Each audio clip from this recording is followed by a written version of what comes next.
సరస్వతి, భవాని ముగ్గురు దేవతలు కలిసి వచ్చినటువంటి వేళ. మరి మా స్కూల్లో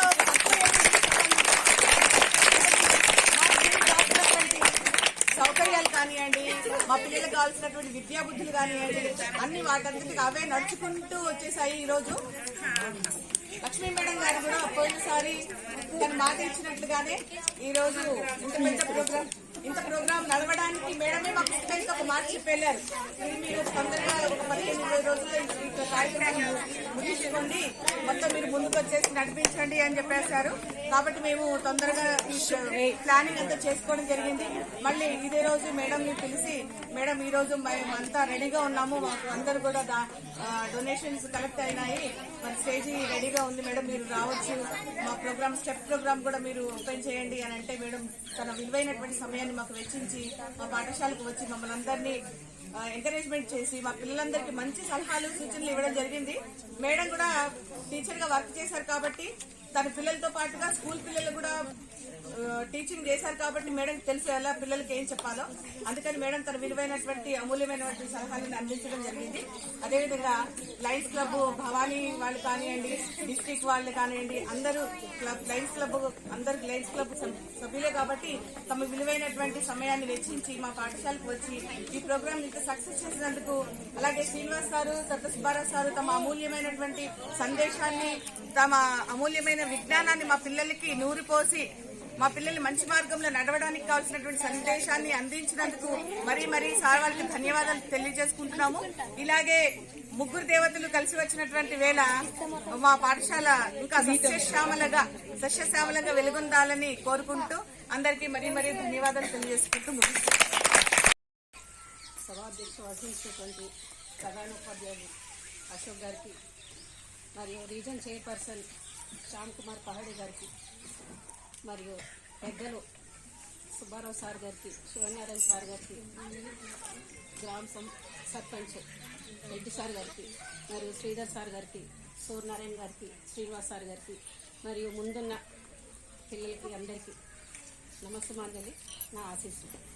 ఉపాధ్యాయులకు కూడా ఆశీస్సులు. ఈరోజు ముఖ్యంగా ముందు స్టేజ్ కోసము నేను ఇచ్చేది ఒక 5,000 ముందుగా రూపాయలు మీరు ముగించుకుని దాన్ని ఇనాగ్రేషన్ కూడా చేస్తే బాగుంటుంది. 26 జనవరి తొందరగా చేస్తే అంత మంచిది. అలాగే మీరు చాలా పాడైపోవడం జరిగింది. మామూలుగా క్లాసులు ప్రమోట్ అవ్వడమే జరిగింది, కానీ దాని గురించి మీకు ఆ చదువు గురించి ఏం తెలియదు.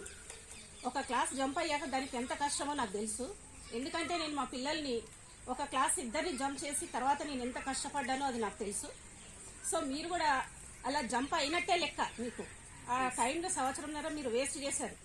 అదంతా ఇప్పుడు మీరు ఎంత కష్టపడితే మీరు మళ్ళీ ఆ స్టేజ్కి వస్తారు, ఇవన్నీ మీరు దృష్టిలో ఉంచుకుని మీరు చక్కని సన్మార్గంలో నడుచుకుంటా టీచర్ చెప్పింది, మీ తల్లిదండ్రులు చెప్పింది విని ఈ టైం పోతే మళ్ళీ మీకు ఈ టైం రాదు. మీరు ఇప్పుడు చదవకపోతే మళ్ళీ ఈ టైం రాదు. మీరు మంచి జ్ఞానం తెచ్చుకోకపోతే మీకు రాదు. ఈ టైం అయిపోయిందంటే మీరు పాడైపోయారంటే మొత్తం జీవితం అంతా నాశనం అయిపోయినట్టే లెక్క. ఇదొకటి మీరు జ్ఞాపకం ఉంచుకుని ఈ టైం మనం వేస్ట్ చెయ్యొద్దు అనేది ఉంచుకుని టీచర్లు చెప్పింది మంచిగా అర్థం చేసుకోండి. ఫస్ట్ మీరు బట్టి కొట్టే చాలా టైం వేస్ట్ అయిపోతుంది. బట్టి కొట్టకుండా మీకు అర్థం కాకపోతే ఎవరేమన్నా సరే ఫస్ట్ మీ అర్థాన్ని మీరు నేర్చుకున్నాక వస్తుంది. ఈ రకంగా మీరు ఇప్పుడు ఈ ఏజ్ లో మీరు అర్థం చేసుకుని చదివితే పెద్ద క్లాసులు అయ్యాక ఎంతైనా చదువుకోవచ్చు. అటువంటిది మీరు కష్టపడి మీరు ఇది నేను నా పిల్లలతో చేసిన ఇది కాబట్టి నేను ఆ వాళ్ళని చెప్తున్నాను. ఎప్పుడూ మా పిల్లల్ని బట్టి కొట్టనివ్వలేదు, వాళ్ళు అర్థం చేసుకుని చదివేటట్టే చేసింది. అలా అయితేనే మీకు ఎంత చదివినా కూడా ఒక స్కూల్ పుస్తకాలే కాకుండా వేరే పుస్తకాలు కూడా చదివితే మీకు జ్ఞానం బాగా వస్తుంది. అట్లాగే సమాజంలో మీరు పిల్లలతో ఒకరికొకరు మాట్లాడుకుని సేవచ్చి భవిష్యత్తులో మంచి పిల్లలు, ఈనాటి పిల్లలే రేపటి పౌరులు అన్నమాట. దేశాన్ని బాగు చేయడానికి ఇంతమందిలో ఎవరన్నా ఒకళ్ళు దేశానికి బాగుపడతారు, ఉపయోగపడతారు. అందుకోసమని చెప్పి నేను చక్కగా జాగ్రత్తగా నడుచుకొని సన్మార్గంలో నడుచుకుని ధైర్యంగా మీకు ఏదైనా బాధలు ఉంటే ధైర్యంగా చెప్పే ఇది చూసుకోండి. అంతేగాని అందరు సైలెంట్ గా ఉంటే మీలో ఉన్నది ఎవరికి చెప్పేసి ఫస్ట్ అడిగిన దానికి సమాధానం సైలెంట్ గా కూర్చుంటే మీకు రాదనే అనుకుంటారు అందరూ. అదంతా మీరు దృష్టిలో పెట్టుకుని మంచిగా చదువుకుని 10th లో పాస్ అవుతే మీకు ఇంటర్ నుండి ఫ్రీ కోచింగ్ వస్తుంది. 10th లో 10/10 తెచ్చుకుని చీటింగ్లు కొట్టి 10/10 తెచ్చుకోవడం కాదు. మీరు కష్టం ఇంటర్ నుండి మీకు ఫ్రీగా కాలేజెస్ కూడా చదువులు చెప్తారు. అట్లా అయితే మీ పేరెంట్స్ మీరు అప్పటి నుండి సంపాదించి పెట్టినట్టే లెక్క. ఇదంతా దృష్టిలో పెట్టుకుని చక్కగా చదువుకుని సన్మార్గంగా నడవాలని కోరుతూ సెలవు తీసుకుంటాం.